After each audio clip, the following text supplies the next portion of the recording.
มือนี่ขึ้นมาโบมาโลนสุดแล้วเด้อเห็ด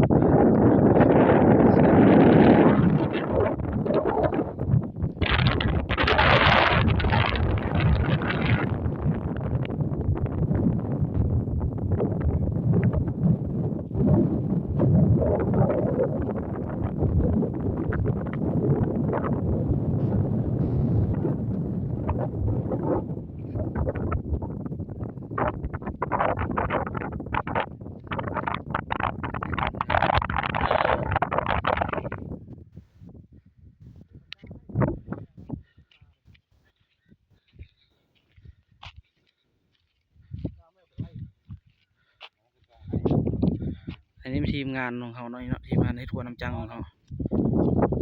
บ้านยังนาต้องอย่างยิ้มเลยหัวหน้าเอ้ยหลายร้อยสอบเลยนะยิ้มเลยเด้อ